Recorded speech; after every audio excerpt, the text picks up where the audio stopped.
एक थोडंसं एक पाहिलं, की बऱ्यापैकी जे काही तरुण वर्ग जो आहे यावेळी जरा जास्त बाहेर पडलाय. बरं. काय कसं पाहता याकडे आपण? फर्स्ट टाईम आहे, कशा पद्धतीनं प्रचार चालू आहे, काय सांगाल?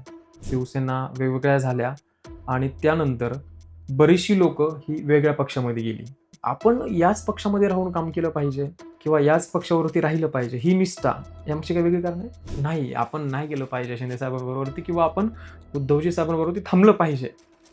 हा एक प्रश्न मला थोडासा 2 वेळा चक्रावला. तो विचारून टाकला. जिल्हा परिषद गट असेल किंवा बाकी इतर ज्या काही महिला आहेत, यांच्या सक्षमीकरणासाठी काय उपाययोजना राबवल्या आहेत किंवा काही प्लॅन्स आहेत का तसे? तर असं वाटतं का कधी, की आपण लाईट असेल, पाणी असेल, ड्रेनेज असेल आणि रस्ते असतील, याच्यावरती कायमस्वरूपी उपाययोजना करू शकतो? आपण प्रचारासाठी फिरताय, काय विजन आहे किंवा काय मुद्दे घेऊन तुम्ही लोकांपर्यंत पोहोचताय? यामध्ये एक विषय असा येतो, की तुमचं जर एक पत्रक पाहिलं, लोकांमध्ये फिरताय, तुमच्यातलाच मी असं एक वाक्य आहे, ते लोकांपर्यंत तुम्ही पोहोचताय. असं एक वाक्य घेऊन तुम्ही लोकांपर्यंत जाता, तेव्हा लोकांच्या प्रतिक्रिया काय आहेत? या सगळ्या लोकांना, या सगळ्या मतदारांना आजच्या चर्चेच्या माध्यमातून आव्हान काय कराल? शिवसेनेची सर्वात महत्त्वाची शिकवण काय असेल तर ती 80% समाजकारण आणि 20% राजकारण. आवड असेल तर सवड होते, या मताचं मी आहे. मुळात तुम्हाला त्या गोष्टीची आवड पाहिजे. सोम्या-गोम्याचं हे काम नाही. 60% लोकं की अजूनही त्यांच्या मूलभूत गोष्टींसाठी अजूनही त्यांचा संघर्ष चालू आहे. आरोग्याच्या सुविधा तालुक्यामध्ये ग्रामीण रुग्णालय आहे, परंतु उपजिल्हा रुग्णालय अजूनही झालेलं नाही आहे. सर्वात सुंदर आणि सगळ्यात जास्त ब्लेस्ड असलेला तालुका कुठला असेल पुणे जिल्ह्यातल्या 13 तालुक्यांपैकी तर मुळशी तालुका मला वाटतो. आणि माझ्या डोक्यात विजन एवढंच आहे की लावणी महोत्सव जरी मुळशी तालुक्यामध्ये चालू झाला, इंद्रायणी भात लावणीबद्दल बोलतोय मी. म्हणजे इतक्या मोठ्या IT पार्क आहे तालुक्यामध्ये टाउनशिप्स आहेत, तालुक्यामध्ये 550 कंपनीज आहेत. परंतु एवढं असून सुद्धा आणि एवढी मोठी नागरिक वस्ती असून सुद्धा तालुक्याला स्वतःचा असं IT स्वतःचं असं अग्निशामक दल नाही आहे. आणि मला असं वाटतं उद्धव साहेबांकडे ती धमक, ती क्षमता आणि शिवसेनेकडे आमच्या ती धमक आहे. तर मला असं वाटतं की मुळशीचा विकास होत असताना या ठिकाणी स्थानिकांचा विकास देखील होणे त्या ठिकाणी फार गरजेचं आहे. जुना मतदार हा थोडासा प्रभावाला, दबावाला किंवा प्रलोभनाला हा बळी पडणारा आणि खरं सांगायचं म्हटलं तर हे व्यासपीठ सहज उपलब्ध होऊ शकतं. ह्याच्यासाठी फक्त तुमची थोडंसं कोणीतरी पुढाकार घेण्याची गरज आहे. या सगळ्या गोष्टी करत असताना महिलांसाठी, युवकांसाठी विविध माध्यमातून त्या ठिकाणी कामं करण्याचा माझा मानस आहे. समाजासाठी अहोरात्र काम करणारी माणसं ही कधी निराश, हताश होता कामा नये.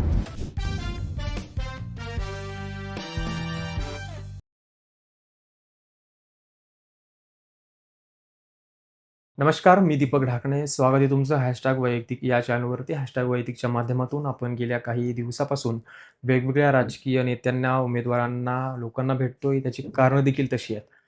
गेल्या काही दिवसापासून खूप साऱ्या वर्षापासून प्रलंबित असलेल्या निवडणुका त्या आता झाल्या आहेत. नगर परिषद असेल, महानगरपालिका असेल, जिल्हा परिषद, पंचायत समिती या सगळ्या. आज आपण त्याच अनुषंगानं खूप लास्ट आता पुढे एक 7 तारखेला आहे मतदान. तर आपण खूप 4-5 दिवस आधी फक्त ही मुलाखत करतोय. त्याची कारणं देखील तशी वेगवेगळी आहेत. यामध्ये आपण जर एक विचार केला, तर आज आपण मुळशीसारख्या खोऱ्यामध्ये आहेत. जिल्हा परिषदचा जो गट आहे 34 पौड आंबडवेट या ठिकाणी आपण आहेत. या ठिकाणचे उमेदवार शिवसेनेचे आहेत. उद्धव बाळासाहेब ठाकरे या चिन्हाकडनं ते लढत आहेत. यामध्ये जर एक विचार केला, तर ते याआधी देखील राजकारणामध्ये, समाजकार्यामध्ये बिलकुल सक्रिय होते. कुठलंही पद नसताना वेगवेगळ्या ठिकाणी, वेगवेगळ्या माध्यमातून त्यांनी स्वतः कुठलं पद नसताना कामं देखील केली आहेत. यामध्ये एक विचार केला, तर राजकारणामध्ये त्यांचं घर किंवा वडील हे सक्रिय होतेच. असं नाही, असं नाही. पण कुठल्याही पदावरती नसताना फर्स्ट टाईम या ठिकाणी ते आहेत. पण कामाची जर पद्धत पाहिली तर खूप वेगळी आहे आणि बऱ्यापैकी चांगल्या पद्धतीनं काम केलं. त्यांचा अहवाल जर आपण पाहिला, तर तो अहवाल त्यांची कामाची रूपरेषा किंवा सगळी कामं जी आहेत, ती कामं दिसून येत आहेत. मी फार वेळ इकडं खर्च न करता अविनाशजी बलकवडे आहेत यांच्याबरोबरती संवाद साधतोय. ते आज आपल्याबरोबरती चर्चेसाठी उपस्थित आहेत. सर, तुमचं वैयक्तिकवरती मनापासून स्वागत करतो. धन्यवाद नमस्कार. सर. धन्यवाद. मी उल्लेख केल्याप्रमाणे कुटुंब तर सक्रिय आहे. तुम्ही देखील राजकारणामध्ये, समाजकार्यामध्ये सक्रिय होतात. फर्स्ट टाईम आहे. कशा पद्धतीनं प्रचार चालू आहे? काय सांगाल? खरं सांगायचं म्हटलं तर दीपकजी गेल्या अनेक वर्षांपासून आमच्या कुटुंबाचा राजकीय प्रवास आहे. साधारणपणे माझ्या वडिलांनी हे राजकीय काम साधारणपणे सामाजिक कार्यक्षेत्रामध्ये 40 वर्ष 85-87 साली त्यांनी सुरुवात केली. 95 साली त्यांनी पहिली विधानसभा निवडणूक लढवली आणि 97-98 साली त्यांनी खासदारकीची निवडणूक लढवली. या दोन्ही निवडणुकीमध्ये त्यांना थोडासा पराभवाचा आम्हाला कुटुंबाला सामना बघावा लागला. परंतु त्यानंतर देखील माझ्या कुटुंबाचा राजकीय सामाजिक प्रवास कधी थांबला नाही. शैक्षणिक क्षेत्राच्या माध्यमातून असेल, विविध प्रकारचे सामाजिक कामं, उपक्रम असतील, त्या माध्यमातून असेल, राजकीय क्षेत्रामध्ये आम्ही आहोतच आहोत. या माध्यमातून आम्ही काम करत राहिलो आणि जवळपास 40 वर्ष संघर्षानंतर माझ्या कुटुंबाला आजची ही संधी मिळाली आहे. आणि हे करत असताना कुठेतरी वडिलांची एक शिकवण होती, की समाजाला केंद्रबिंदू मानून त्या ठिकाणी आपण काम केलं पाहिजे. आणि त्या माध्यमातून मी हे काम करत राहिलो. थोडासा आध्यात्मिक गोष्टीचा थोडासा वारसा म्हणा किंवा थोडासा त्या क्षेत्रामध्ये थोडंसं मी जास्त सक्रिय राहतो. या गोष्टी सांगण्यासारख्या नसतात, परंतु गुरुदरबारात थोडी सेवा करायची संधी मिळाली आणि त्या ठिकाणी सद्गुरूंची शिकवण, सेवा हाच खरा धर्म म्हणून काम करा. तर या माध्यमातून थोडंसं मी काम करत राहिलो आणि त्या गोष्टी केंद्रबिंदू ठेवून काम करायची शिकवण ही वडिलांकडून आणि धार्मिक क्षेत्रात काम करत असल्यामुळे त्या ठिकाणी त्यामुळे हा प्रवास सुरू झाला. यामध्ये जर एक विचार केला तर वडिलांनी जी निवडणुका लढवल्या त्या 1900 मध्ये लढवल्या. त्यानंतर खूप सारा गॅपमध्ये कामं देखील चालू आहे. तुमचा अहवाल सांगतो. अहवाल पाहिला खरं तर मुलाखत घेण्याआधी. बरं. तो तुम्ही आता प्रचाराच्या माध्यमातून लोकांपर्यंत पोहोचवला देखील. पण आपण आत्ताची निवडणूक लढवली पाहिजे. याआधी खूप साऱ्या निवडणुका झाल्या. 2022च्या आधीच्या देखील निवडणुका जर पाहिल्या, तर खूप साऱ्या वेगवेगळ्या निवडणुका झाल्या. यावरती कुठलाही न लढवता आपण यामध्ये आपण काम केलं पाहिजे. यावेळी खूप सक्रियरित्या एक निवडणुकीत उतरलं पाहिजे. यामागची काही वेगळी कारणं आहेत? मी गेली 10-12 वर्ष साधारणपणे सक्रियपणे राजकारणामध्ये काम करतोय. आणि 10-12 वर्ष मी सक्रियपणे राजकारणात काम करत असताना मला असं वाटलं, की कुठं आपण आपली तयारी कुठपर्यंत आहे. आपण त्या अनुषंगाने काम केलं पाहिजे. तर आम्ही 2017 मध्ये साधारणपणे आमच्या इथं आरक्षण पडल्यानंतर आमचे उमेदवार सागरभाऊ काटकर त्यांनी त्या ठिकाणी निवडणूक लढवली, ते निवडून आले. आणि 22ला साधारणपणे आमची पूर्ण तयारी झाली होती जिल्हा परिषदची आणि त्या अनुषंगाने आम्ही 22 पासून आज 26 पर्यंत जवळपास 4 वर्ष सगळेजण आम्ही उमेदवार वाट बघतोय. आणि मला असं वाटतं, की 4 वर्षांत आज ती संधी आली आहे. त्या संधीचं सोनं करण्याची आमचा पूर्ण मानस आहे. नक्कीच. याआधी देखील या ठिकाणी गेली 2 टर्म शिवसेनेची सत्ता होती. तर आत्ता कसं वातावरण आहे? कारण गेल्या काही वर्षामध्ये शिवसेना वेगवेगळ्या झाल्या आणि त्यानंतर बरीचशी लोकं ही वेगळ्या पक्षामध्ये गेली. सत्तेतल्या पक्षामध्ये गेली. आपण याच पक्षामध्ये राहून काम केलं पाहिजे किंवा याच पक्षावरती राहिलं पाहिजे. ही निष्ठा यामागची काही वेगळी कारणं आहेत? शिवसेना हे खरं सांगायचं म्हटलं तर आमच्या सर्वांनाच आपल्याला हा भावणारा पक्ष आहे. कारण स्थानिक भूमिपुत्रांच्या हक्कासाठी लढणारी ही एकमेव संघटना, एकमेव पक्ष हा संपूर्ण देशात आहे असं मला वाटतं. शिवसेनेची सर्वात महत्त्वाची शिकवण काय असेल तर ती 80% समाजकारण आणि 20% राजकारण. हा माननीय बाळासाहेब ठाकरे यांचा जो मूलभूत विचार आहे, हां. त्या अनुषंगाने हा विचार माझ्या मनाला सुद्धा भावतो आणि माझ्या वैयक्तिक कार्यशैलीला सुद्धा भावतो. आणि या माध्यमातून हे काम पुढे न्यावं असं मला त्यामुळे वाटलं. आणि त्याच अनुषंगाने आम्ही गेली 10-12 वर्ष अशाच पद्धतीने काम करतोय, जे मुळशीकरांना, पुणे जिल्ह्यातल्या बऱ्याच लोकांना त्या गोष्टी माहिती आहेत. आपण नेहमी म्हणता, आत्ता देखील म्हणालात, की 80% समाजकारण, 20% राजकारण. हे प्रत्यक्षामध्ये अंमलात आणणं किंवा हे जगणं कसं आहे? तितकंसं काही मला अवघड वाटत नाही. लोकांच्या नाही तसं पाहता जे काही राजकारणामध्ये बदल होत आहेत, राजकारण जसं बदलतंय त्या अनुषंगाने. मला असं वाटतं बाळासाहेबांनी नेहमीच एक वेगळा ट्रेंड सेट केला आहे. साहेबांचं तुम्ही राजकारणाचं बघसाल तर साहेब हे अतिशय ओपन माइंडेड व्यक्तिमत्व होते. ते बिनधास्त त्यांचं आयुष्य त्यांनी जगलं आहे आणि त्यांनी नेहमीच राजकारणाचे एक वेगवेगळे ट्रेंड सेट करत गेलेत. तर मला असं वाटतं त्यांचा पक्षामध्ये काम करत असताना त्यांचा एकनिष्ठ शिवसैनिक या अनुषंगाने मला असं वाटतं की राजकारणामध्ये आजच्या राजकारणाचा कल आणि आजच्या राजकारणाचा एकंदरीत चोथा बघता त्या ठिकाणी सामाजिक काम हे केंद्रबिंदू ठेवून त्या ठिकाणी तो एक ट्रेंड सेट करण्याची आज युवा पिढीवरती जबाबदारी आहे असं मी मानतो. आज जो राजकारणामध्ये फक्त 100% राजकारण चालू आहे किंवा 90% राजकारण चालू आहे आणि 10% फक्त समाजकारण चालू आहे.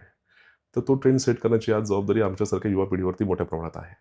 आणि मला असं वाटतं की आज माझ्या जर या ठिकाणी मी जर निवडून आलो, तर मला असं वाटतं की तो ट्रेंड सेट करण्याचा माझा प्रयत्न असेल. गेल्या काही वर्षामध्ये तुम्ही सांगितलत, की मी 100% सक्रियरित्या काम केलंय. कुठलंही पद नाहीये, कुठल्याही राजकारणाचा फार काही संबंध नाहीये, कुठल्या पदावरती नसताना. एवढी मोठी कामं केली आहेत. त्यामागची काय? मुळात 2 गोष्टी आहेत मला असं वाटतं की पहिली गोष्ट म्हणजे सामाजिक कामाची आवड, जी मला लहानपणापासून वडिलांसोबत काम करत असताना राजकारणात मला अजूनही वडिलांची 95ची 97-98ची निवडणूक आठवते आहे, की त्यामध्ये मी 4थीला होतो, 6वी-7वीला होतो पुढच्या निवडणुकीला आणि त्यावेळी तेव्हापासून मी त्यांच्यासोबत थोडंसं मला ते बाळकडू लहानपणापासून मिळालं.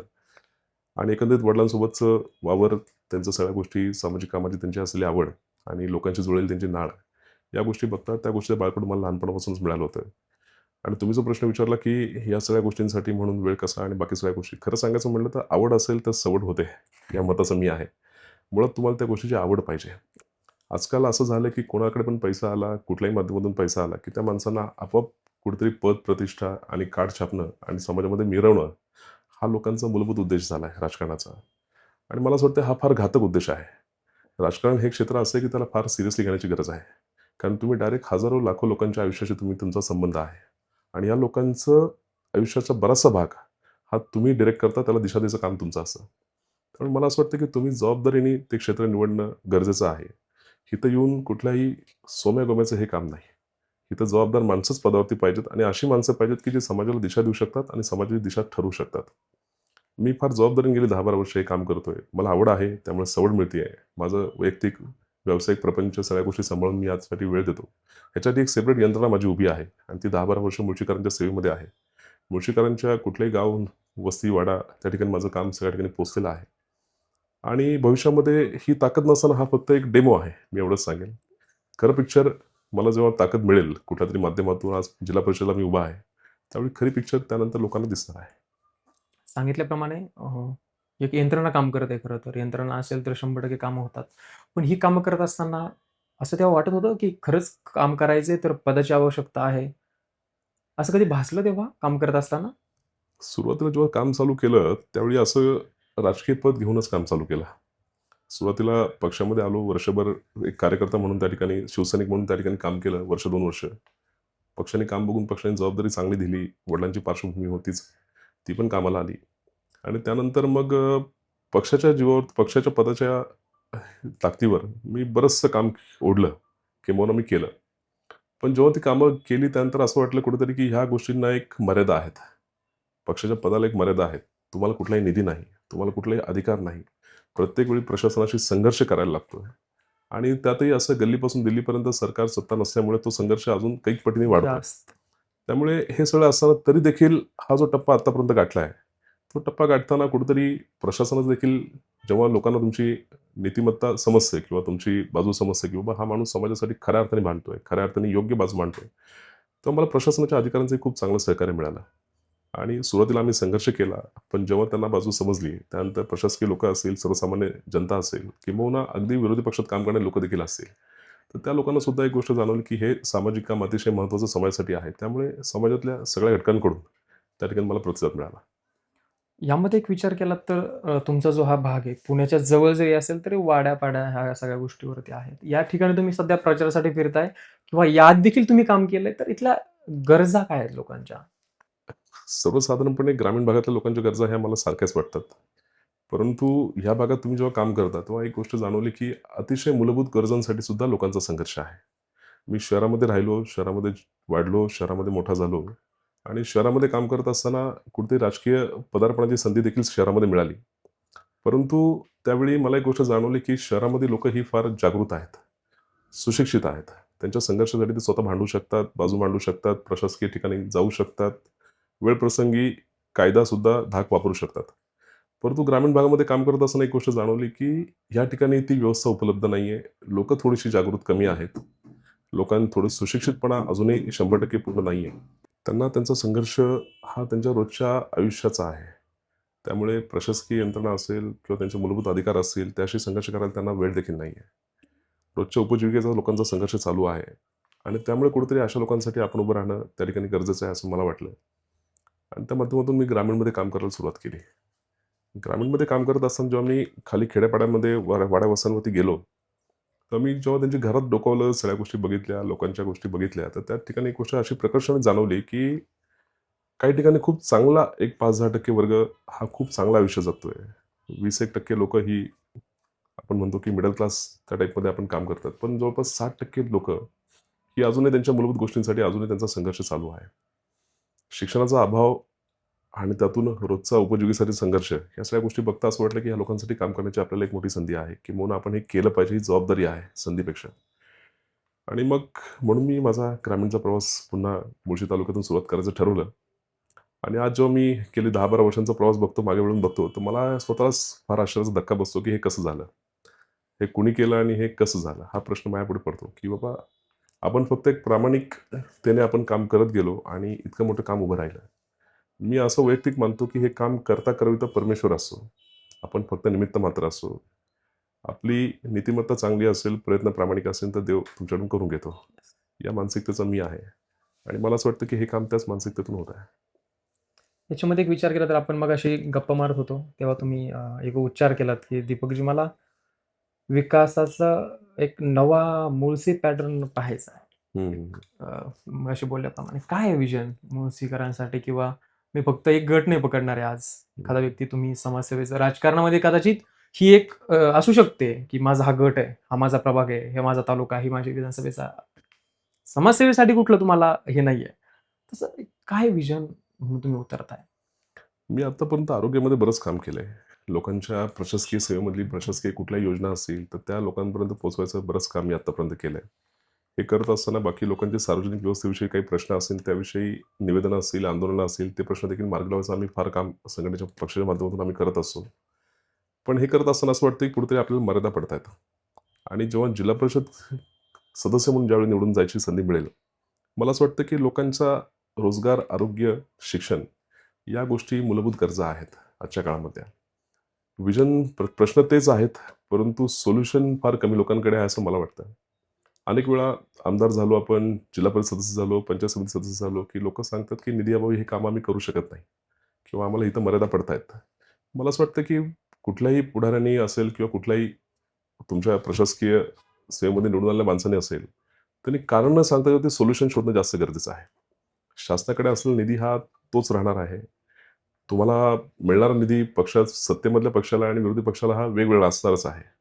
त्याला आपण जास्तीत जास्त निधी आपल्या मतदारसंघाकडे आपण कसा वळवू शकतो?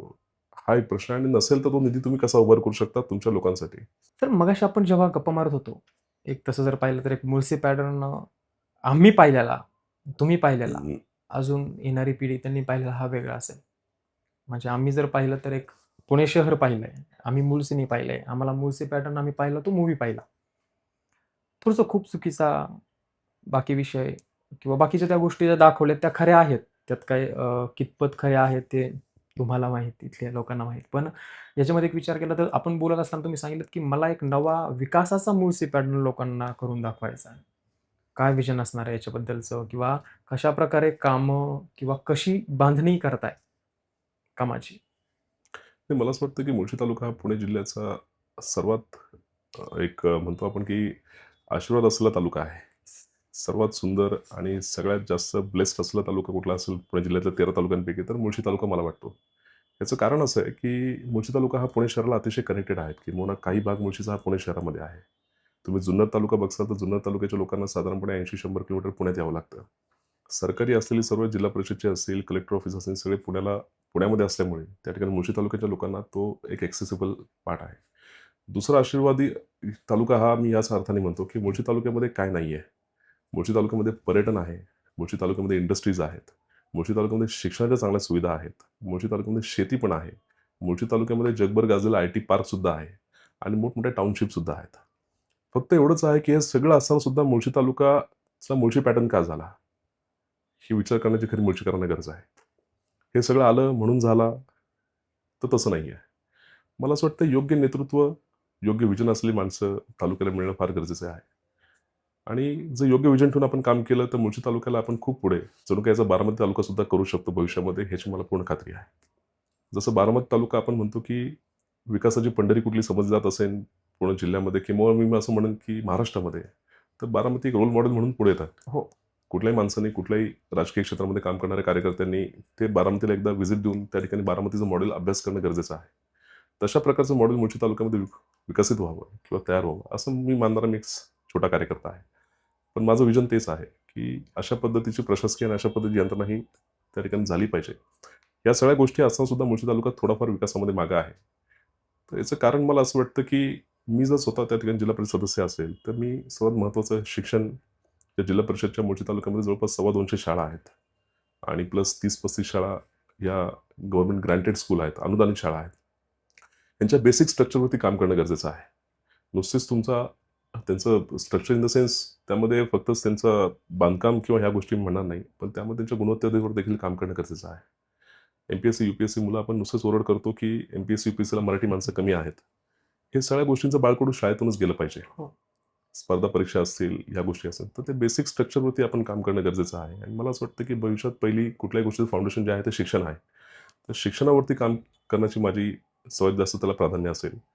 आरोग्याच्या सुविधा तालुक्यामध्ये ग्रामीण रुग्णालय आहे, परंतु उपजिल्हा रुग्णालय अजूनही झालेलं नाही आहे. उपजिल्हा रुग्णालयासाठी नेऱ्यामध्ये मी 5 एकर जमीन त्या काळामध्ये आरक्षण टाकून ती मंजूर करून घेतली. परंतु काही राजकीय फॉलोअप कमी पडले त्या गोष्टीला आणि आम्हालाही आमच्या पदाच्या मर्यादा असल्यामुळे त्या ठिकाणी पुढचं बांधकामासाठी निधी आणणं आणि सगळ्या गोष्टी करणं ते माझ्याकडून आज सगळ्या त्या गोष्टी पुढे होऊ शकल्या नाहीत. कारण त्याला मला मर्यादा आल्या शेवटी. हं. त्या ठिकाणी 5 एकर जागा आम्ही नेऱ्यामध्ये जागा सँक्शन करून घेतली उपजिल्हा रुग्णालयासाठी. मुळशी तालुक्यामध्ये हे सगळं करत असताना अजूनही मला असं वाटतं की मुळशी तालुक्याला विजन प्रशासकीय सेवा ज्या आहेत त्या अजून चांगल्या पद्धतीने लोकांपर्यंत पोहोचणं ही थोडी गरज आहे. रोजगाराच्या खूप चांगल्या संधी मुळशी तालुक्यामध्ये होऊ शकतात आणि मुळशीकरांसाठी खास करून होऊ शकतात. पण त्याच्यासाठी मुळशीकरांना सुद्धा आपण त्या ठिकाणी त्या लेवलला किंबहुना त्याच्यासाठी आपण त्यांना स्किल्ड करणं गरजेचं आहे. त्याच्यासाठी कौशल्य प्रशिक्षण केंद्र तालुक्याला अजून चांगल्या पद्धतीने त्या ठिकाणी आपण आणणं गरजेचं आहे. आजचा युवक तालुक्यातला हा सुशिक्षित होतोय, चांगल्या पद्धतीने त्याला सगळ्या गोष्टी समजतात. परंतु त्याला ते व्यासपीठ उपलब्ध करून देण्याचे काम हे मला असं वाटतं की आज सर्व राजकीय पक्षांनी मिळून ते केलं पाहिजे आणि त्याच्यासाठी विजन ठेवून ते काम केलं पाहिजे. स्किल डेव्हलपमेंट सेंटरच्या माध्यमातून ज्या कंपनीज या ठिकाणी असले इंडस्ट्रियल हब जे आपलं इंडस्ट्रियल पिरमिड इंडस्ट्रियल एरिया आहे त्याच्यामध्ये जवळपास 550हून छोट्या मोठ्या मीडियम साईजच्या कंपन्या आहेत. पण त्यामध्ये काम करणारा हा 50% 60% वर्ग हा बाहेरचा आहे आणि त्यामध्ये काम करणारा सगळा ब्लू कॉलर एम्प्लॉईज हे बऱ्यापैकी तालुक्यातले आहे. तर ह्या सगळ्या गोष्टी करत असताना आपल्या माणसं कशी ट्रेन होतील, चांगल्या पोस्टवर जातील, तिथे परमनंट होतील आणि त्या ठिकाणी अतिशय चांगलं काम करतील. तालुक्याला कसं, तालुक्याच्या लोकांना तालुक्यात रोजगार कसा मिळेल, ह्याच्यासाठी म्हणून स्किल डेव्हलपमेंट सेंटर्स असतील. अशा अनेक काही गोष्टी त्या ठिकाणी आपण चालू करू शकतो. शिक्षण, आरोग्य आणि रोजगार ह्या 3 गोष्टी संपल्यानंतर मला असं वाटतं की मुळशीला लोकांना व्यवसायाकडे आपण अनेक संधी उपलब्ध करून देऊ शकतो. कृषी पर्यटन हा त्यातला एक खूप मोठा एक असलेला गुप्त, सुप्त विषय आपण म्हणू शकतो. माझ्या अनुषंगाने असं आहे की मुळशी तालुक्याला एक वरदान आहे की मुळशी, मावळ तालुक्यामध्ये तुम्ही बघता की साधारणपणे इंद्रायणी भाताची लावणी फार इंद्रायणी भात हा प्रसिद्ध आहे. आणि माझ्या डोक्यात विजन एवढंच आहे की लावणी महोत्सव जरी मुळशी तालुक्यामध्ये चालू झाला, इंद्रायणी भात लावणीबद्दल बोलतोय मी. हं, हं. तर या माध्यमातून पुणे शहरामध्ये अनेक लोकांकडे आज फ्लॅटमध्ये राहतात आणि स्वतःची वैयक्तिक जमीन नसते.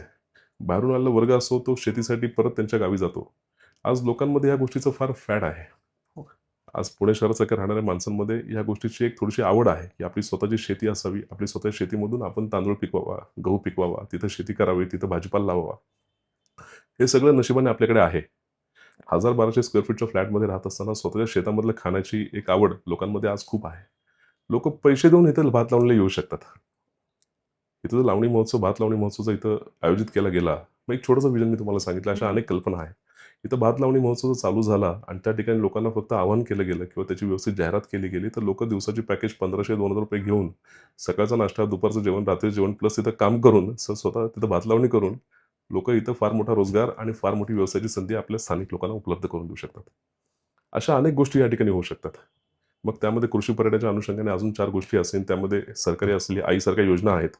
त्या शेतकऱ्यांपर्यंत पोहोचवणं आहे. त्याच्यामध्ये 30-35% कास्ट वाईज त्यामध्ये सवलती आहेत कर्जामध्ये. तर अशा बऱ्याच गोष्टी त्या ठिकाणी आपण देऊ शकतो, करू शकतो आणि त्या ठिकाणी शेतकऱ्याला त्याच्या शेतमालाची डायरेक्ट बाजारपेठ उपलब्ध होऊ शकते. कुठल्याही मध्यस्थाची गरज न पडता जी माणसं शेतामध्ये काम करतील, जी माणसं पुण्यातून येतील कृषी पर्यटनाच्या माध्यमातून, तीच लोकं त्या ठिकाणी काम करून तीच लोकं डायरेक्ट शेतकऱ्यांकडून सुद्धा माल विकत घेऊ शकतात. अशा पद्धतीच्या अनेक रोजगाराच्या योजना या ठिकाणी आपण राबवू शकतो. असं काही आहे. प्रशासकीय सेवांमध्ये थोडीशी सुलभता आणि खेड्यापाड्यांचा आणि खास करून दुर्गम भागामध्ये त्या ठिकाणी डायरेक्ट शासन आपल्या दारी जी कल्पना थोडीशी 2020 साली मी त्याचे कॅम्प चालू केले मुळशी तालुक्यामध्ये. 1-1.5 वर्ष मी ते कॅम्प राबवले. योगायोग म्हणा किंवा दुर्दैव म्हणा 2021 साली एप्रिलच्या महिन्यामध्ये माजी मुख्यमंत्र्यांकडे जेव्हा ते आमच्या पक्षाकडे होते, तर मी ती कल्पना आदित्य साहेबांना एकदा दाखवली आणि एकनाथ शिंदे साहेबांना देखील ती कल्पना त्यांच्या इथं दाखवली निवासावरती. आदित्य साहेबांना तो प्रोजेक्ट आवडला होता. साहेबांनी मला सांगितलं, "अविनाश, हा प्रोजेक्ट आपल्याला संपूर्ण महाराष्ट्रात राबवायचा आहे." परंतु त्याचे सिनॉप्सिस पण त्यांनी माझ्याकडून मागवले होते. पण ती गोष्ट व्हायच्या अगोदर सरकार आमचं बदललं गेलं आणि तो प्रोजेक्ट मी एकनाथ शिंदे साहेबांकडे पण मांडला होता. त्यांनाही दाखवला होता आणि नंतर तो प्रोजेक्ट 21-22 सालापासून तो संपूर्ण महाराष्ट्रात गेला. तर तो जवळपास महाराष्ट्रामध्ये शासन आपल्या दारीच्या नावाने मी त्याच्या अगोदर 2020 साली तुम्ही आज पण माझे Instagram अकाउंट चेक करसाल, तर त्याच्यामध्ये शासन आपल्या दारी, ठाकरे सरकार घरोघरी हा उपक्रम मी घेऊन प्रत्येक मुळशी तालुक्यातल्या आमच्या बऱ्याचशा म्हणजे माझ्या जिल्हा परिषद गटातल्या प्रत्येक खेड्यापाड्यांच्या वस्त्यांवरती मी त्या ठिकाणी पोहोचलो. त्या ठिकाणी लोकांची कामं मी करून दिली आणि त्याचा मला अतिशय चांगला प्रतिसाद त्या ठिकाणी मिळाला. याच्यामध्ये आलं तर तुम्ही खूप साऱ्या म्हणजे एक ज्या काही गोष्टी आहेत, आरोग्यावरती तुम्ही सांगितलं काम केलेलं, व्यवसाय कशा पद्धतीनं करू शकतो आपण, त्याचबरोबर शाळेचा विषय आहे सगळ्यात महत्त्वाचा. या गोष्टीवर तुम्ही सांगितलंत. पण एक विषय असा येतोय, की तुमचा जर एक अहवाल पाहिला, तर याच्यामध्ये एक येतं, की 2,500 प्लस लोकांचे तुम्ही मोतीबिंदूचे ऑपरेशन्स असतील किंवा त्याच्यावरती जे काही निदान करायचं आहे, यावरती काम केलंय. सत्ता नसताना किंवा काही पद नसताना बाकी पक्षातला भाग वेगळा, पण मी म्हणेल की जे काही पद आहे बाकीचं, ते नसताना आपण यावरती काम केलं पाहिजे मोतीबिंदूचं. ही ठिणगी कुठून पेटली? ते मी तर म्हणेल निवडणूक आली आहे जवळ, म्हणून यात्रा काढणारे मी लोकं पाहिली आहेत. बाकी अजून काय-काय करणारी लोकं मी पाहिली आहेत. पण यावरती आपण बऱ्याच वर्षामध्ये काम सुरू केलं आणि आज हा टप्पा 2,500 प्लस लोकांना तुम्ही दृष्टी दिली मी तर म्हणेल, हा विषय. ह्याची सुरुवात थोडीशी कोरोना काळापासून झाली असं म्हणायला हरकत नाही. कोरोना आला आणि प्रत्येक माणसाला आपापल्या मर्यादा कळल्या. हं. म्हणजे असं झालं की स्वतःच्या घरच्यांसाठी सुद्धा त्यावेळी करणं फार अशक्य, अतिशय चांगल्या लोकांना पैसा असून देखील शक्य होत नव्हतं.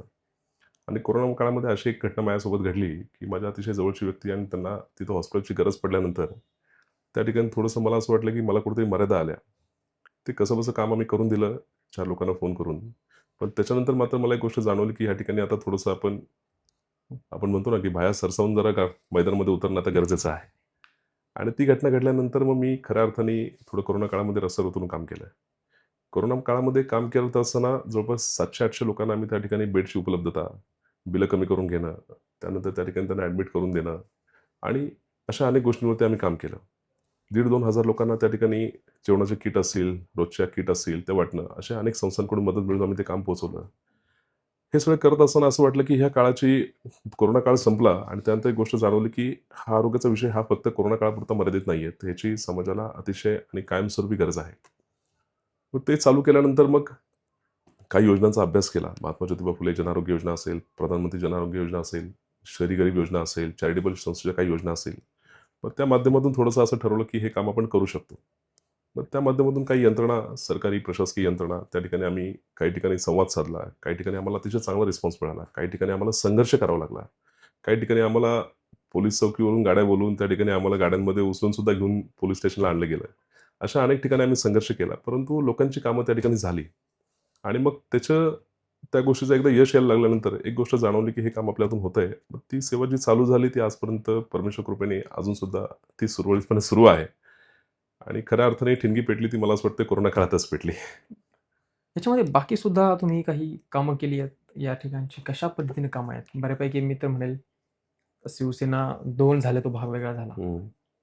तुम्ही त्याकडे कसं पाहता? कल्पना नाही मला येत. शिवसैनिक ज्याच्या नावावरती केसेस नाहीत, ज्याला पोलिसांनी उचललं नाही, तो शिवसैनिक नाही, असा एक बाळासाहेबांचा आहे. तर हे चालूच राहणार आहे. राजकारणामध्ये काही लोकं जी आहेत, ती समाजाप्रती एखादं आंदोलन केलं किंवा गाड्या फोडल्या किंवा काही बाकीचं अजून काही कुठं नाही केलं. समाजासाठी फक्त. म्हणून ते केसेस झाल्या तर तो भाग वेगळा झाला. ते पर्सनल काही विषय वेगळे असेल तर तो भाग वेगळा. पण समाजासाठी आजपर्यंत तुम्ही संघर्ष करत अशी कुठली कामं केली आहेत? काय सांगाल याबद्दल? मी खरं सांगायचं म्हटलं तर बऱ्याचशा कंपन्यांमध्ये आंदोलन झाली, त्या ठिकाणी आम्ही थोडंसं पुढे उभं राहिलो. ल्युपिन कंपनीमधलं आंदोलन आमचं बरंचसं गाजलं. मध्ये अँबी व्हॅलीमध्ये जवळपास 5-6 वर्षांपूर्वी काही एक आंदोलन झालं. 1,500 कर्मचारी त्या ठिकाणी आंदोलनाला बसले आणि त्या ठिकाणी साधारणपणे 2020-21 ची गोष्ट असेल आणि त्यामध्ये त्या लोकांची पगारवाढीची मूलभूत त्यांची मागणी होती. 10-12 वर्ष त्या मुलांचे पगारवाढ झाले नव्हते. त्या ठिकाणी कुठेतरी आम्ही तो संघर्ष स्वीकारला. आम्ही त्या ठिकाणी उभे राहिलो आणि शेवटपर्यंत संघर्षाला आम्ही सामील होऊन त्या ठिकाणी त्या लोकांना 7,500-7,000 रुपयाची पगारवाढ करून दिली. अनेक कंपन्या असेल त्या ठिकाणी कामगारांचे प्रश्न असतील त्या ठिकाणी आम्ही आक्रमकपणे मांडले. सरकारी यंत्रणा आर-टीच्या माध्यमातून 2018-19 मध्ये मला वाटतं 17-18 मध्ये विनोद तावडे साहेब शिक्षण मंत्री असताना त्या हं. ठिकाणी आर-टीच्या माध्यमातून संपूर्ण महाराष्ट्रामध्ये 1,25,000 जागा जवळपास शिल्लक होत्या आणि त्यापैकी 67,000 जागा फक्त भरल्या गेल्या आणि आर-टीच्या तिसऱ्या प्रवेशाची फेरीनंतर ती आर-टी प्रवेश प्रक्रिया थांबवली गेली. त्या ठिकाणी शासन दरबारी साहेबांपर्यंत पाठपुरावा करून शिवसेनेच्या माध्यमातून आम्ही चौथी प्रवेशाची विशेष फेरी त्यांना चालू करण्यास भाग पडले आणि त्या ठिकाणी मला वाटतं की 8,000 ते 10,000 लोकांची ॲडमिशन त्यानंतर झाली. म्हणजे ते एक मोठं काम त्या ठिकाणी झालं. अनेक ठिकाणी साधारणपणे मुळशी अँबी व्हॅलीमध्ये तिथं धरण भागामध्ये ते काम झाल्यानंतर त्या ठिकाणी परीक्षा भांबडे म्हणून अँबी व्हॅली लागून असलेलं एक गाव आहे. भांबडे गावामध्ये देखील 10वीच्या मुलांना, मुलींना परीक्षेसाठी पौडला यायला लागत होतं. अतिशय दुर्गम भाग, वाहतुकीची व्यवस्था नीट नसल्यामुळे त्या ठिकाणी त्यांना 10वीच्या परीक्षेला जायला यायला 2-2 तास त्यांचा वेळ वाया जात होता. मग त्या ठिकाणी देखील आम्ही त्या ठिकाणी तिथे स्पेशल केसमध्ये परीक्षा केंद्र मंजूर करून त्या मुलांना 150 मुलांना तिथेच परीक्षा देता येईल अशा प्रकारची सुविधा उपलब्ध करून दिली. हे करत असताना सार्वजनिक कामामध्ये जवळपास 3,500 4,000 5,000 लोकांचे आम्ही विमा काढून दिले. 8 ते 10,000 कुटुंबांना वैयक्तिक लाभाच्या योजना त्या ठिकाणी आम्ही पोहोचवल्या. त्यामध्ये रेशन कार्ड असेल, MSCBची कामं असतील, महसूलची कुठली कामं असतील, संजय गांधी श्रावणबाळसारखे ₹1500 त्यांना चालू करून दर महिना देणं असेल, अशा विविध प्रकारची कामं आम्ही त्या ठिकाणी केली. आणि ही कामं पोहोचवत असताना कुठल्याही प्रकारचा भेद, कुठल्याही प्रकारचं त्या ठिकाणी आहे अजिबात मनात काही न ठेवता, आलेला माणूस हा आपला आहे आणि साहेबांच्या शिकवणीप्रमाणे आलेला माणूस हा माझा आहे, या पद्धतीने आम्ही काम करत गेलो. अशा प्रकारची अनेक सार्वजनिक कामं, कुठल्याही प्रकारचं आंदोलन असेल, उपोषण असेल, लोकांची वैयक्तिक कामं असतील, अशी कितीतरी कामं. मुळशी तालुक्याला अग्निशामक दल जेव्हा 2020 मध्ये इथं ब्लास्ट झाला, SVS ॲक्वा कंपनीमध्ये, तेव्हा 17 कामगारांचा दुर्दैवी मृत्यू झाला. आणि त्यावेळी एक गोष्ट अशी जाणवली, की तालुक्याला स्वतःचं अग्निशामक दल नाहीये. म्हणजे इतक्या मोठ्या IT पार्क आहे तालुक्यामध्ये, तालुक्यामध्ये टाउनशिप्स आहेत, तालुक्यामध्ये 550 कंपनीज आहेत. परंतु एवढं असून सुद्धा आणि एवढी मोठी नागरिक वस्ती असून सुद्धा तालुक्याला स्वतःचा असं IT स्वतःचं असं अग्निशामक दल नाहीये. लवासा सिटीचं त्यांचं स्वतःचं अग्निशामक दल आहे. हिंजवडी IT पार्कचं त्यांचं स्वतःचं आहे. आंबिवली त्यांचं आहे. परंतु आपल्या तालुक्याचं लोकांसाठी म्हणून असं कुठलं काही तशी व्यवस्था नाहीये. 2020-21 साली ते झाल्यानंतर मी एकनाथ शिंदे साहेब त्यावेळी नगरविकास मंत्री होते आणि माननीय उद्धवजी साहेब ठाकरे त्यावेळी मुख्यमंत्री होते. तेव्हा मी साहेबांपाशी जाऊन तशी मागणी केली आणि साहेबांनी पुढे एकनाथजी शिंदे साहेबांना सांगून त्या ठिकाणी ती मागणी मंजूर करून घेऊन मला त्या काळात पुण्याचा DP पण फायनल झाला नव्हता. DP अजूनही फायनल नाही. तर DP फायनल नसताना सुद्धा साहेबांनी स्पेशल केसमध्ये मुळशी तालुक्यासाठी म्हणून कासारामौलीमध्ये ती जागा डेव्हलपमेंट प्लॅनमध्ये ती जागेवरती आरक्षण टाकलं आणि परत राजेश देशमुख साहेब तेव्हा कलेक्टर होते आणि सुहास दिवसे साहेब तेव्हा PMRD आयुक्त होते. त्या दोघांना सांगून साहेबांनी स्वतः सेम ऑफिसमधून फोन जाऊन त्या ठिकाणी ती जागा PMRD कडून कलेक्टरकडून PMRDला ती जागा हस्तांतरित करायला लावली. ती जागा हस्तांतरित झाल्यानंतर देखील तिथंच तो प्रवास थांबला नाही. त्याच्यावरती जवळपास 12.5 कोटीचा निधी आम्ही मंजूर करून घेतला आणि आज त्याचं काम अजूनही सुरू आहे. अशा अनेक कामं, अशी अनेक विकासाची कामं त्या ठिकाणी आम्ही केलेली आहेत. खरं तर हा प्रश्न चुकीचा ठरेल, बरोबर ठरेल माहीत नाही. विचारून टाकतो, मनामध्ये आलाय. तुम्ही 2-3 वेळा एकनाथजी शिंदे साहेबांचा उल्लेख केलात, की कामानिमित्त मी त्यांना भेटलो आणि त्यांनी ते सगळ्या गोष्टी करत गेल्या. अग्निशामक दलाचा विषय असेल, आपल्या इथं नाहीये अग्निशामक. त्यानंतरचा एक विषय असेल, शासन आपल्या दारी हा एक प्रकल्प आहे, प्रोजेक्ट आहे. तो देखील त्यांच्यासाठी तुम्ही भेटलात. मी एकनाथ शिंदे पण साहेबांचं पण नाही, माझा प्रश्न ठीक. हा आहे, की काय आहे, की हां. खूप सारी लोकं ही जेव्हा शिंदे साहेब बाहेर पडले, त्यांच्याबरोबर तिथे खूप सारी लोकं बाहेर पडली. ज्यांच्याकडे पद होती, ती पदं असणारी लोकं, पद नसणारी लोकं बाहेर पडली. आपलं एवढं सगळं चांगलं होतं, मग आपण नाही गेलो पाहिजे शिंदे साहेबांबरोबरती किंवा आपण उद्धवजी साहेबांबरोबरती थांबलं पाहिजे. हा एक प्रश्न मला थोडासा 2 वेळा चक्रावला. तो विचारून टाकला. नाही, पहिली गोष्ट म्हणजे मी एकनाथ शिंदे साहेबांचा फक्त रेफरन्स दिला. तो बोलण्यातून ओघात, की बाबा मुख्यमंत्री साहेब आपले उद्धव साहेब असताना त्या ठिकाणी एकनाथ शिंदे साहेब त्या ठिकाणी नगरविकास मंत्री होते आणि ते काम त्यांच्या खात्याकडे होतं. बरं. म्हणून तो ओघात तो रेफरन्स आला. परंतु दुसरी गोष्ट सांगायची म्हटली तर निष्ठा हा विषय आमच्यासाठी सर्वात जास्त महत्त्वाचा आहे, की मी स्वतःला सर्वप्रथम गुरुदरबारातला सेवेकरी मानतो आणि त्या ठिकाणी निष्ठेला सगळ्यात जास्त प्राधान्य राहतं आणि ती निष्ठा थोडीशी आमच्याच अंगात ती इतकी मुरली आहे, की त्या ठिकाणी असं वाटतं, की हा कधी आम्ही पक्षाबद्दल चुकील तसा विचार करू शकत नाही. दुसरी गोष्ट अशी वाटते, की मला की नेहमी आपण जेव्हा वर्तमानाकडे बघतो किंवा भविष्याकडे बघतो, तेव्हा आपण इतिहासाचे दाखले घेत असतो. जेव्हा इतिहासात जायची डोकवायची वेळ येते, तेव्हा सर्वात पहिले कुठली गोष्ट आठवते ती छत्रपती शिवाजी महाराज. आणि शिवाजी महाराजांबद्दल बोलायचं म्हटलं तर शिवाजी महाराजांच्या काळात सुद्धा असे प्रसंग घडलेले आहेत.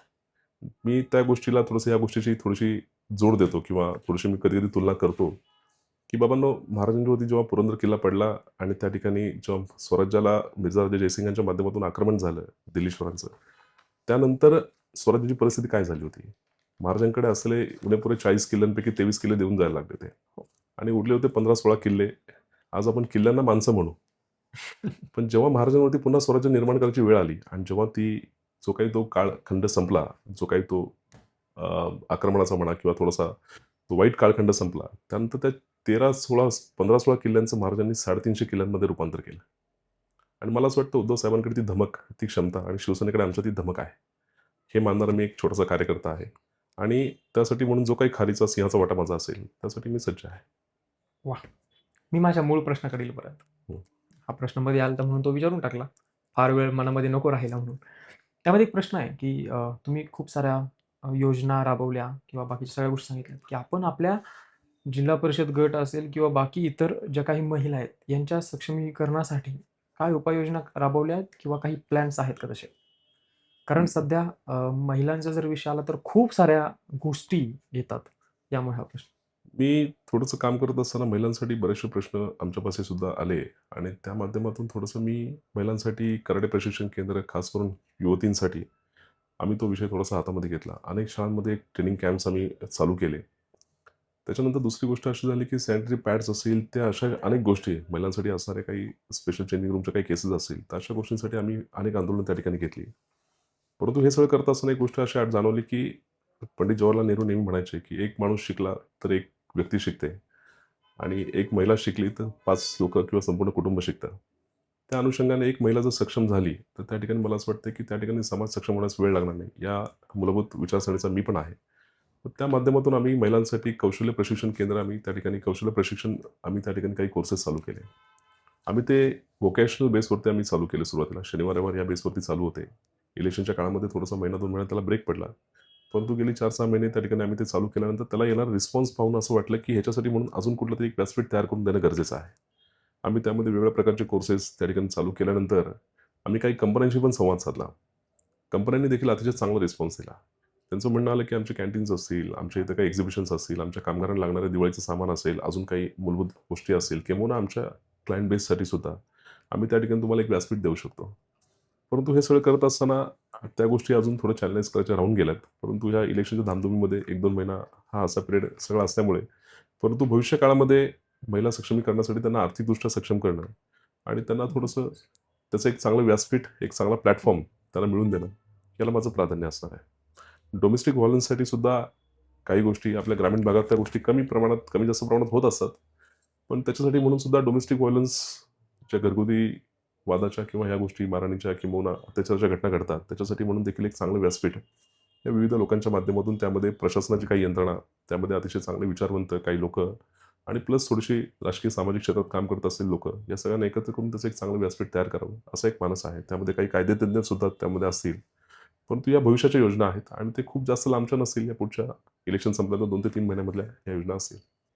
बऱ्यापैकी इलेक्शन कुठलंही असू द्यात, ते आल्यावरती एखादा पुढारी, राजकारणी येतोय आणि सांगून जातात, की आज आम्ही रस्ते असतील, ड्रेनेज असेल, लाईट असेल, ह्या सुविधा तुम्हाला देऊ. प्रत्येक निवडणूक आल्यावरती हाच एक प्रश्न लोकांच्या समोर कुठलाही पुढारी, कुठलाही उमेदवार उभा राहिलेला तो नेहून मांडतोय. तर असं वाटतं का कधी, की आपण लाईट असेल, पाणी असेल, ड्रेनेज असेल आणि रस्ते असतील, याच्यावरती कायमस्वरूपी उपाययोजना करू शकतो? माझं असं मत आहे वैयक्तिक, की वर्षानुवर्ष तुम्ही गेले किती वर्ष 20-25 वर्षापासून जर निवडणुकांचा थोडासा अभ्यास केला, तर लाईट, मीटर आणि गटर ह्याच्यावरतीच निवडणुका अजूनही चालू हां, आहे. आणि खरं सांगायचं म्हटलं तर ही शोकांतिका पण आहे. म्हणजे समाजाची म्हणा किंवा राजकारणाची म्हणा, ही एक शोकांतिका आहे. ह्याच्या पलीकडे जाऊन लोकांचे अनेक प्रश्न आहेत. आणि या गोष्टींना कुठेतरी पूर्णविराम कायमचं देणं गरजेचं आहे. आपल्याकडे आपण बघतो, की साधारणपणे रस्ते होतात, 4-6 महिने चांगले राहतात, वर्षभर चालतात, वर्षभर टिकतात, तिथून पुढे परत खराब होतात.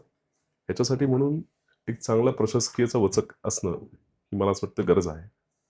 पाण्याचं पण मी तेच म्हणेन, पाण्याच्या लाईन्स असतील, बाकी कामं असतील किंबहुना इतर सुद्धा एम-एस-सी-बीची कामं असतील, या अतिशय मूलभूत गोष्टी आहेत. हो. या लोकांना 100% ह्या मिळाल्याच पाहिजेत. आणि ह्या अतिशय चांगल्या आणि दर्जेदार मिळणं, हे मला असं वाटतं ही पहिलं म्हणजे प्रशासकीय अधिकारी किंवा प्रशासकीय सेवक म्हणून त्या ठिकाणी मला असं वाटतं माझी पहिली प्राथमिकता असेल. हे करत असताना ह्या मूलभूत प्रश्न सोडून जे विकासाचे अनेक प्रश्न या ठिकाणी राहिलेले आहेत, जे वैयक्तिक प्रश्न असतील, वैयक्तिक अडचणी असतील किंवा जे सार्वजनिक विषय आहेत, त्यांच्याकडे जास्त लक्ष देणं ही गरज आहे. जो तालुक्याचा विकास होतोय, जो तालुक्याच्या विकासासोबत स्थानिक लोकच देखील त्या ठिकाणी डेव्हलप होतात की नाही, त्यांचं सुद्धा जीवनमान, जीवनस्तर हा वाढतोय की नाही, हे करत असताना कुठेतरी 10-20% लोकं पुढे जातात, परंतु 70-80% समाज हा मागच राहतोय. तो का मागे राहतोय? कशामुळे मागे राहतोय? त्याच्यासाठी म्हणून शिक्षण कमी पडतंय का? रोजगाराच्या संधी कमी पडतायत का? कौशल्य विकासासारखे उपक्रम काही कमी पडतायत का? लोकांमध्ये अवेअरनेस कमी आहे का? या सगळ्या गोष्टींवरती विचार करण्याची गरज आहे. आणि या सगळ्या गोष्टी करत असताना तालुक्याचा विकास होताना स्थानिक लोकांचा देखील विकास त्या अनुषंगाने त्याच स्पीडमध्ये, त्याच गतीने होणं गरजेचं आहे, असं मला वाटतं.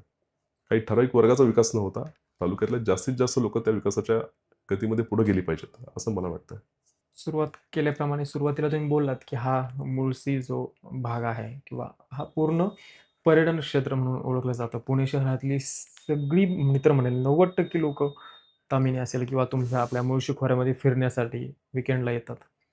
तर यावरती तुम्ही सांगितलंत, की आपण कशाप्रकारे इथला रोजगार उपलब्ध करू शकतो. पण त्या व्यतिरिक्त अजून काय करू शकता? जेणेकरून इथली जी स्थानिक वर्ग आहेत, या लोकांना व्यवसाय तर मिळेलच, पण अजून 4 पैशाची त्यांची जी काही गरज आहे ती भागेल, या गोष्टीवरती. रोजगाराच्या संधी उपलब्ध करून देताना मी एक गोष्ट अजून एक सांगायचं मगाशी राहून गेलं, की महाबळेश्वर मी असं म्हणतो, की माझा तालुक्यामध्ये हा जो धरणभाग आहे, हा धरणभाग हा छोटा महाबळेश्वर आहे.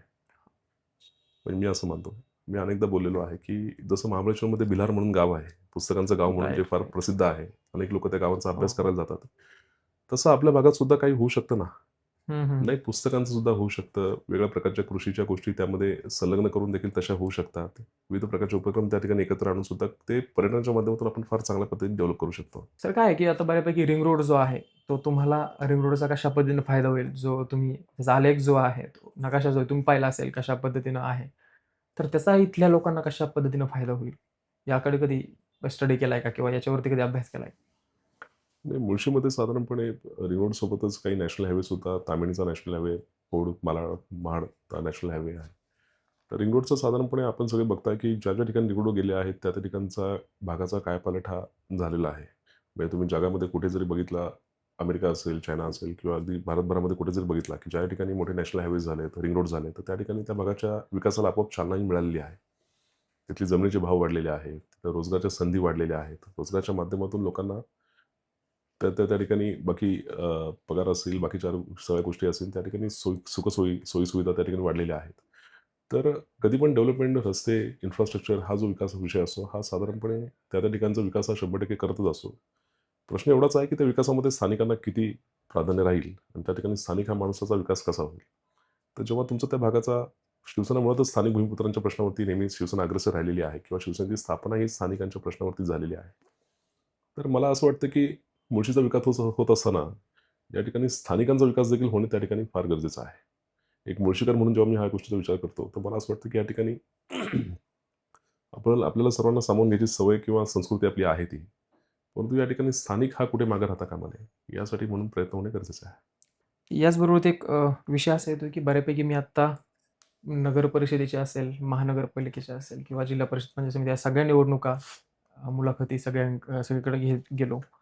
एक थोडंसं एक पाहिलं, की बऱ्यापैकी जे काही तरुण वर्ग जो आहे यावेळी जरा जास्त बाहेर पडलाय. बरं. कसं पाहता याकडे आपण? म्हणजे ॲज अ उमेदवार म्हणून जे पहिलं होतं, की माझ्या गटापुरतं का? नाही सगळीकडे मी पाहिलं. अच्छा. याकडे आपण कसं पाहता? नाही मला असं वाटतं, की आजचा तरुण हा सुशिक्षित तर आहेच आहे, परंतु तो जरा सजग पण आहे आणि तो चांगल्यापैकी सजग होत चालला आहे. त्याला एक गोष्ट कळते, की साधारणपणे हे येणारं वोट किंवा आपण देत असेल वोट, हे पुढच्या 5 वर्षासाठी आपली भविष्य हे ठरवणारं आहे. आपल्या आयुष्याला, आपल्या पुढच्या पिढीला दिशा देणारं हे आपलं एक वोट 5 वर्षातून एकदा येणारी संधी आहे. त्यामुळे अनेक उमेदवार, काही लोकांना तिथं पैशांचे काही लोकं वापर करतात, काही लोकं दबावाचा वापर करतात, काही लोकं वेगवेगळ्या गोष्टींचा, आमिषांचा वापर करतात. खास करून मला असं वाटतं माझा तरुण उमेदवार, माझे तरुण सहकारी हे लोकं जे आहेत ह्यांना स्वतःच्या भविष्याचा जास्त विचार आहे, देशाच्या भविष्याचा विचार आहे, आपल्या भागाच्या भविष्याचा जास्त विचार करतात. आणि त्यामुळे ही 5 वर्षातून एकदा चालू होणारी संधी सगळ्यांना माहिती असते. त्यामुळे ते त्याबद्दल जास्त सजग आहेत असं माझं वैयक्तिक मत आहे. त्यामुळे कुठल्याही प्रलोभनाला, कुठल्याही दबावाला बळी न पडता त्या ठिकाणी जरी सगळ्यांचं ऐकून घेतलं, तरी त्यांची दिशा किंवा त्यांचं मत हे योग्य ठिकाणी ते देतात किंवा योग्य निवड करतात. जुना मतदार हा थोडासा प्रभावाला, दबावाला किंवा प्रलोभनाला हा बळी पडणारा त्यातला बराचसा मतदार हा असायचा. परंतु आज तुम्ही बघा, की साधारणपणे कितीही प्रभाव असला, कितीही दबाव असला किंवा कितीही त्या ठिकाणी प्रलोभनं असली, तरी पण आजचा उमेदवार, आजचा मतदार हा जागृत आहे आणि तो योग्य ठिकाणीच त्या ठिकाणी मतदान करतो, या मताचा मी आहे. आता सध्या जर पाहिलं तर बऱ्यापैकी 7 तारखेला निवडणूक आहे, मतदान आहे. तर याच्यामध्ये आपण प्रचारासाठी फिरताय. काय व्हिजन आहे किंवा काय मुद्दे घेऊन तुम्ही लोकांपर्यंत पोहोचताय, जेणेकरून लोकं तुमच्यावरती विश्वास ठेवतील आणि मतदान करतील? व्हिजन काय आहे किंवा कशा प्रकारचं इथलं धोरण कामाचं असणार आहे? विकासाच्या व्हिजनबद्दल तुम्ही जर म्हणसाल, मला विचारसाल माझ्या मतदारसंघाबद्दल, तर मला असं वाटतं सर्वप्रथम मला असं वाटतं, की ज्या मूलभूत गरजा आहेत, त्यांना प्राधान्य देण्याचा माझा सर्वात पहिला संकल्प असेल, की ज्या ठिकाणी रस्ते, पाणी, लाईट, शिक्षण, आरोग्य या गोष्टींचा जो इतक्या वर्षापासून जो प्रत्येक निवडणुकीमध्ये ज्या गोष्टींचा उहापोह केला जातो, मतं मागितली जातात, त्या गोष्टी कुठेतरी व्यवस्थितपणे योग्य पद्धतीने त्या गोष्टींचा सेटअप बसवणं ही काळाची गरज आहे. ज्या गोष्टी बाहेर देशांमध्ये होऊ शकतात, बाहेर राज्यांमध्ये होऊ शकतात, चांगल्या शहरांमध्ये होऊ शकतात, त्या गोष्टी ग्रामीण भागामध्ये का होऊ शकत नाहीत? तर एवढंच आहे, की लोकं जरी थोडीशी सुशिक्षितपणा मगाशी मी म्हटलं, की थोडं कमी जास्तपणा असेल, लोकं स्वतःच्या अधिकारांबद्दल थोडीशी सजग नसतील, तर देखील आपण एक नव्या पिढीचे उमेदवार, नव्या पिढीचे आपण प्रतिनिधी या नात्याने आपण त्या ठिकाणी सजग राहणं ही आपली खऱ्या प्रकारे आपली परीक्षा आहे. तर मला असं वाटतं, की ह्या सगळ्या मूलभूत गोष्टींचा विकास, मूलभूत गोष्टींचा सेटअप या गोष्टी बसवण्यावरती माझी पहिली प्राथमिकता असेल. हे करत असताना माझ्या मतदारसंघामधल्या विविध प्रकारच्या योजना या ठिकाणी मला राबवण्याबद्दल मला थोडंसं मी काही गोष्टींबद्दल आग्रही आहे, की ज्या ठिकाणी आपण असं म्हणतो, की सरकारी अनेक योजना असतात, परंतु त्या लोकांपर्यंत पोहोचत नाहीत. थोडक्यात सांगायचं म्हटलं तर विविध प्रकारची महामंडळे विविध समाजांसाठी आहेत. तुम्ही आज बघसाल तर सारथी महामंडळ हे आपल्या ओपन समाजासाठी काम करतं. बाटी महामंडळ हे ओबीसी समाजासाठी काम करतं. त्याप्रमाणे अण्णाभाऊ साठे असेल, अण्णाभाऊ पाटील असेल, संत रोहिदास चर्मोदक महामंडळ आहेत. या अनेक महामंडळांच्या विविध योजना लहान मुलांपासून ते वयस्कर माणसांपर्यंत आहेत. शिक्षणासाठी आहेत, आरोग्यासाठी आहेत, रोजगारासाठी आहेत, व्यवसायासाठी आहेत. परंतु या ठिकाणी लोकांनी जायचं म्हणलं तर त्या ठिकाणी त्या योजनेचा लाभ त्या लोकांपर्यंत पोहोचत नाही. किंवा तुम्हाला पुण्यासारख्या ठिकाणी इतक्या लांब कोण जाणार किंवा त्या ठिकाणी जे ऑफिसेस बरेचसे त्या ठिकाणी फॉलोअप कोण घेणार, पाठपुरावा कोण करणार आणि त्या ठिकाणी परत तिथली वेगळ्या गोष्टी, काही गोष्टी असतात. तर मला असं वाटतं या गोष्टींचा सेटअप एक योग्य प्रकारे बसवणं असं मला वाटतं, की हे एक स्थानिक प्रतिनिधी म्हणून त्या ठिकाणी माझी त्यालाही प्राथमिकता असेल. कुठलाही माणूस या ठिकाणी आला, त्याची कागदपत्रांची पूर्ण सगळ्या पूर्तता त्यांनी केली, तर भविष्यामध्ये त्या गोष्टींची, त्या लाभाची पूर्तता त्याच्या घरापर्यंत तो लाभ कसा पोहोचवायचा, याची जबाबदारी 100% मी माझ्या ऑफिसच्या माध्यमातून घेईल. हे माझं एक थोडंसं विजन आहे. सरकारी योजनांमध्ये जे आता आपण बघतो, की साधारणपणे मगाशी म्हटलो, की शिक्षण, आरोग्य, रोजगार याबद्दल मी मगाशी बोललो, की शैक्षणिकच्या आज या ठिकाणी 200, 250 आज जिल्हा परिषद शाळा आणि 30-35 आपल्या अनुदानित शाळा हो. यांचं एक चांगल्या पद्धतीचं इन्फ्रास्ट्रक्चर त्या ठिकाणी उपलब्ध करून त्या ठिकाणी त्या चांगल्या शाळा सरकारी निधीतून किंवा वेगळ्या कंपन्या, वेगळ्या संस्था या ठिकाणी काम करतात. त्यांना काही दत्तकत्व आपण त्या ठिकाणी दिलं या शाळांचं, तर हे इन्फ्रास्ट्रक्चर सहज उपलब्ध हे उभं राहू शकतं आणि त्या ठिकाणी गुणवत्ता देखील त्या ठिकाणी आपण उभी करू शकतो. तर मला असं वाटतं, की हे करण्यासाठी म्हणून इथल्या कंपन्यांना आपण रिक्वेस्ट करू शकतो. त्या ठिकाणी त्यांना आपण थोडंसं प्रवृत्त करू शकतो आणि त्या ठिकाणी मला असं वाटतं, की ही लोकं तयार आहेत. त्यांचा CSR निधी आहे. त्यासाठी म्हणून ते तिथे वापर करू शकतात आणि या ठिकाणी अतिशय चांगल्या प्रकारचं इन्फ्रास्ट्रक्चर, अतिशय चांगल्या प्रकारची गुणवत्ता त्या ठिकाणी आपण उभी करू शकतो. तिसरी गोष्ट मगाशी मी सांगितलं तुम्हाला, की आरोग्याचा विषय जो आहे, तर त्या ठिकाणी उपजिल्हा रुग्णालय असेल किंवा ग्रामीण रुग्णालयाची अजून व्यवस्था ही आज आतून सुसज्ज करणं, ह्याला माझी प्राथमिकता असेल. शिक्षण झालं, आरोग्य झालं, रोजगारासाठी मी मगाशी तुम्हाला सांगितलं, की कौशल्य विकास केंद्रांसारख्या काही गोष्टी आहेत. स्थानिकांना रोजगार स्थानिक ठिकाणी कसं मिळेल? व्यवसायाच्या संधी कृषी पर्यटनाच्या माध्यमातून असतील. या ठिकाणी होमस्टेसारखे काही, जसं मगाशी मी म्हटलो, की महाबळेश्वरला सुद्धा होमस्टेसारखे प्रोजेक्ट लोणावळा, महाबळेश्वर या ठिकाणी चालतात, की त्या ठिकाणी त्यांना एक ऑनलाईन पोर्टल उपलब्ध करून दिलं आणि शेतकऱ्यांना त्यांच्या शेतामध्ये काम करत असताना जर त्या ठिकाणी शनिवार, रविवार जर बुकिंग चांगले मिळाले आणि त्या अनुषंगाने त्यांना काही योजनेच्या माध्यमातून सेटअप उभा करता आला. त्यांचं एक छोटंसं होमस्टेसारखा एक थोडासा सेटअप त्यांना उभा करता आला, की एक कृषी पर्यटनाला अनुसरून त्या ठिकाणी राहायची व्यवस्था त्यांना करता आली किंवा आणि त्या कृषी पर्यटनाला त्याची जोड मिळाली, तर त्या ठिकाणी लोकांना एक शनिवार, रविवार किंवा वीकेंड्सला तर मिळेलच मिळेल, परंतु वीकडेजला सुद्धा लोकांना एक खूप चांगलं त्या ठिकाणी बुकिंग मिळून त्या ठिकाणी एक घरात बसून, घरात कष्ट करून स्वतःच्या गावात राहून त्या ठिकाणी त्यांना एक व्यवसाय चालू करण्याची फार मोठी संधी मिळू शकेल. या ठिकाणी जसं आपण बघतो भीमथडी जत्रासारख्या काही जत्रा होतात पुण्यामध्ये आज आपण बघतो, तर त्याला अनुषंगून मला असं वाटतं, की काही महोत्सव मध्ये मला चालू करण्यात मला थोडासा रस आहे. ज्यामध्ये एक वारकरी महोत्सव सुद्धा माझ्या डोक्यात आहे. ज्यामध्ये कृषी महोत्सव आहे, खेळ महोत्सव आहे, त्या ठिकाणी सांस्कृतिक महोत्सव आहे. असे विविध प्रकारचे महोत्सव यासाठी म्हणून एक मुळशीकरांसाठी एक चांगलं व्यासपीठ तयार करण्यावरती माझा प्रयत्न राहील, की ज्या माध्यमातून वैयक्तिक कलागुणांना वाव मिळेलच. धर्माचा, धार्मिक गोष्टींचा प्रचार प्रसार सुद्धा होईल. पण त्यासोबत रोजगारच्या संधी देखील त्या ठिकाणी उपलब्ध होतील. आणि आपण बघतो, की आज एखाद्या खेड्यापाड्यामध्ये राहणारा मुलगा आज जागतिक व्यासपीठावरती चमकतो. हं. रांचीसारख्या छोट्या शहरातून MS धोनी त्या ठिकाणी येऊन जागतिक व्यासपीठावरती करतो. तसं एक चांगलं व्यासपीठ आपल्या मुळशीकरातल्या तरुणांना किंवा युवकांना त्या ठिकाणी उपलब्ध करून देण्याचा माझा प्रयत्न आहे. आणि खरं सांगायचं म्हटलं तर हे व्यासपीठ सहज उपलब्ध होऊ शकतं. ह्याच्यासाठी फक्त तुम्ही कोणीतरी पुढाकार घेण्याची गरज आहे. हजारो हात त्या ठिकाणी मदतीसाठी तयार आहेत. फक्त त्या ठिकाणी योग्य नेतृत्व करण्याची गरज आहे. आज आपण बघतो मुळशी तालुक्यामध्ये युवक हे अतिशय कलागुणांनी संपन्न आहेत. त्या ठिकाणी शिक्षणसुद्धा अतिशय चांगल्या पद्धतीने मुलं घेत आहेत. पण जे आदर्श व्यासपीठ देण्याची गरज आहे, ते मला असं वाटतं, की अनेक संस्थांच्या, कंपन्यांच्या माध्यमातून आपण उपलब्ध करून देऊ शकतो. तर तसं एक चांगलं मोठं व्यासपीठ उपलब्ध करून देण्याची माझं एक छोटंसं विजन आहे. हे करत असताना मला असं वाटतं की गतिमान प्रशासन आणि विकासाभिमुख शासन हा माझा एक पुढच्या कार्याचा एक थोडासा एक भाग राहील, की ज्यामध्ये सरकारी योजनांचा लाभ हा खेड्यापाड्यांपर्यंत, गावपाड्यांपर्यंत, घरापर्यंत पोहोचवण्यावरती माझा जास्त भर राहील. त्याच्यामध्ये येणारी जी अडचण आहे, ही प्रशासकीय यंत्रणेचीच फक्त अडचण नाही आहे, परंतु एकंदरीत असलेली दळणवळणाची सुविधा असेल इथली आणि त्यामुळे प्रशासकीय यंत्रणेमध्ये असलेले कमी मनुष्यबळ असेल, त्यामुळे यंत्रणांवरती येत असलेला ताणतणाव असेल, या सगळ्या गोष्टी बघताना त्यामध्ये कुठेतरी समन्वय करण्याची एक गरज आहे आणि ते आमच्यासारख्या माध्यमातून गेली 5-10 वर्ष आम्ही करतो आहोत आणि सरकारी यंत्रणेकडून लोकांची कामं त्यांच्या घरापर्यंत पोहोचवतो आहोत. अशा पद्धतीचा एक चांगला समन्वय करून त्या ठिकाणी एक चांगलं लोकांना कमी कष्टामध्ये, कमी त्रासामध्ये, कमी वेळेमध्ये लोकांच्या मूलभूत गोष्टी आणि मूलभूत गरजा आणि त्याचे लाभ लोकांपर्यंत कसे खेड्यापाड्यांपर्यंत, वाड्या-वस्त्यांपर्यंत पोहोचतील, याच्यासाठी म्हणून एक चांगली यंत्रणा उभं करण्याचा माझा एक प्रयत्न असेल. या सगळ्या गोष्टी करत असताना महिलांसाठी, युवकांसाठी विविध माध्यमातून त्या ठिकाणी कामं करण्याचा माझा मानस आहे. आज आपण बघतो की आपल्या मुळशीमध्ये आपण सकाळी हरिपाठ हा अनेक वेळा हो. होत असतो. प्रत्येक गाववाड्यांवरती होतो. पुण्यामध्ये सारख्या ठिकाणी अनेक ठिकाणी ती संस्कृती लोप पावत चालली आहे. काकडा आरत्या आपल्या ठिकाणी होतात, काल्याचे कार्यक्रम होतात. ह्यांना एक थोडंसं ग्लॅमर देण्याची गरज आहे, की जेणेकरून समाज या गोष्टींकडे वळला पाहिजे. आज पहाटे आम्ही जेव्हा राजकारणात आम्ही सामाजिक क्षेत्रात काम करतो, राजकीय क्षेत्रात काम करतो, तर पहाटे 4 वाजल्यापासून आम्ही काकडा आरत्यांना 5 वाजल्यापासून जातो. तिथं सगळी लोकं जमा होतात, संपूर्ण गाव जमा होतं. त्या ठिकाणी हरिपाठाचा गजर होतो आणि अतिशय मंत्रमुग्धपणे त्या ठिकाणी त्या गोष्टी होत असतात. पण हे कल्चर पुण्यामध्ये पाहायला मिळत नाही. तर मला असं वाटतं की हे ह्याला थोडं ग्लॅमरस करण्याची गरज आहे. हे लोकांपर्यंत पोहोचवण्याची गरज आहे, की जेणेकरून लोकं परत पुन्हा आपल्या बेसिककडे वळतील.